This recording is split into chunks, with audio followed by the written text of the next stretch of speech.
नमस्कार, जय माता दी। आज मैं आपको सुनाने जा रही हूँ देव उठनी एकादशी की व्रत कथा। तो आइए जानते हैं।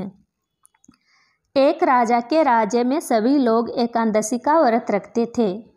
प्रजा तथा नौकरों चाकरों से लेकर पशुओं तक को एकादशी के दिन अन्न नहीं दिया जाता था।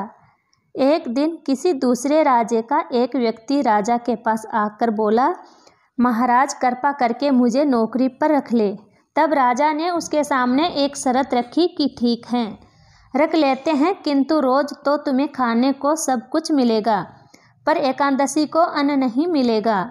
उस व्यक्ति ने उस समय हाँ कर ली, पर एकादशी के दिन जब उसे पहलार का सामान दिया गया तो वह राजा के सामने जाकर गिड़गिड़ाने लगा, महाराज इसे मेरा पेट नहीं भरेगा, मैं भूखा ही मर जाऊंगा, मुझे अन्न दे दो।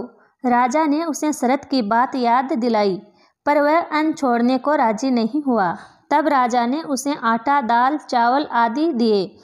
वह नित्य की तरह नदी पर पहुंचा और स्नान कर भोजन पकाने लगा। जब भोजन बन गया तो वह भगवान को बुलाने लगा, आओ भगवान, भोजन तैयार है। उसके बुलाने पर पीताम्बर धारण किए भगवान चतुर्भुज रूप में आ पहुँचे तथा प्रेम से उसके साथ भोजन करने लगे।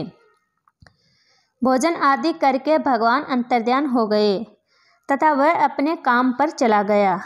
15 दिन बाद अगले एकादशी को वह राजा से कहने लगा कि महाराज मुझे दुगना सामान दीजिए। उस दिन तो मैं भूखा ही रह गया।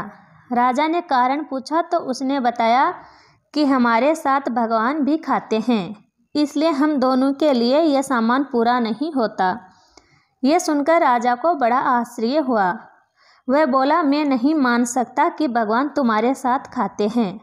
मैं तो इतना व्रत रखता हूँ, पूजा करता हूँ, पर भगवान ने मुझे कभी दर्शन नहीं दिए।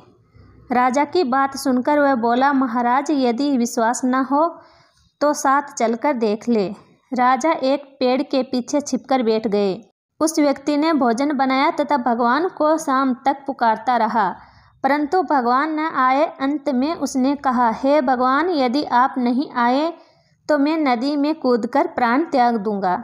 लेकिन भगवान नहीं आए। तब वह प्राण त्यागने के उद्देश्य से नदी की तरफ बढ़ा। प्राण त्यागने का उसका दृढ़ इरादा जान शीघ्र ही भगवान ने प्रकट होकर उसे रोक लिया और साथ बैठकर भोजन करने लगे। खा पीकर वे उसे अपने विमान में बिठाकर अपने धाम ले गया। ये देख राजा ने सोचा कि व्रत उपवास से तब तक कोई फायदा नहीं होता जब तक मन शुद्ध ना हो। इसे राजा को ज्ञान मिला। वह भी मन से व्रत उपवास करने लगा और अंत में स्वर्ग को प्राप्त हुआ। जय श्री हरि विष्णु।